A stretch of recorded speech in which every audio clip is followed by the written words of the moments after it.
Nothing beats a good professional wrestling troll. Hey, what's going on, guys? It's Kevin Zwicker from Fast Guy coming at you. And before I get into this video, please remember to hit that like button and subscribe. One of the main narratives surrounding AEW is that they do not create stars, right? You hear that thrown around a lot of times when people want to, throw dirt on AEW's name. But I think after WWE's Saturday Night's main event, that narrative needs to die.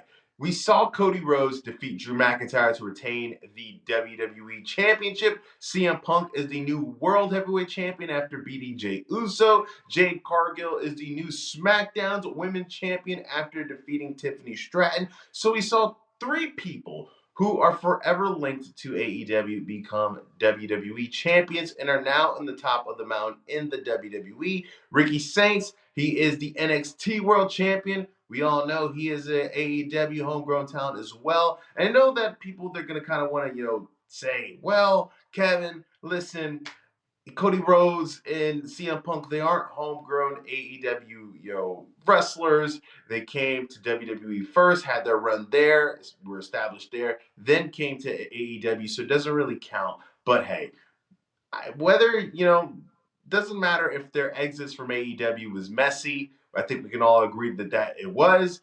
It doesn't take away the fact that they have played a significant part in AEW's history. Cody Rhodes being a former EVP and CM Punk probably being the most high-profile signing that the company has had in the history. Whether it's a short history or not, it's pretty factual that he is probably the most high-profile signing they've ever had, right?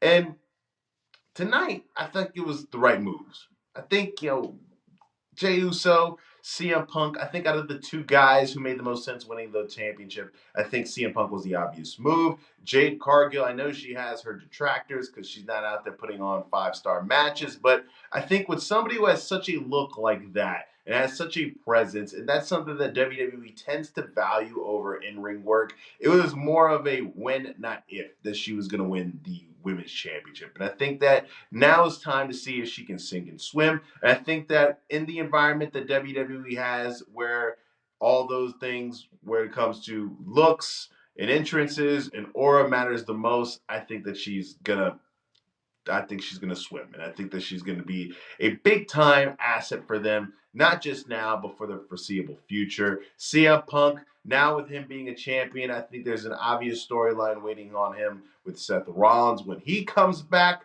I know that he's probably going to do something with the Vision first, but with them having this ongoing feud that seems like it's going to last forever, we know it's going to be a when, not if, when it comes to we see them feuding for the title again. But now this time having Seth Rollins being the guy to chase CM Punk and not the other way around. But that photo that I used for the thumbnail of this video, that's going to be fodder for everybody online. You're going to see a whole bunch of people commenting, oh man, this is, Tony's crying. Oh man, how did Tony fumble all this talent? Which in multiple cases here, Jade, she was offered more money by Tony, but she wanted to go to WWE. He couldn't fumble. I don't see that as a fumble.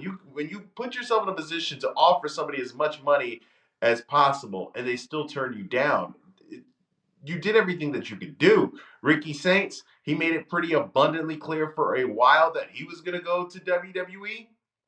CM Punk, he choked out one of his co-workers and got into a fight with the EVPs. So at that point, I mean, what do you expect? He was going to go. Cody Rhodes, there's a lot of, smoke surrounding his exit, but there's a lot of bad blood, obviously, between the two sides.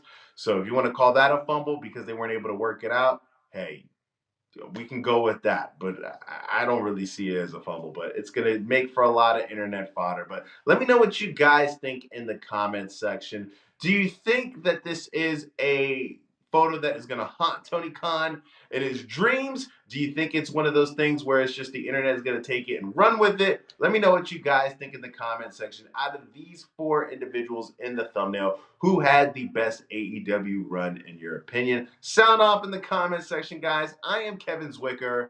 I'm out.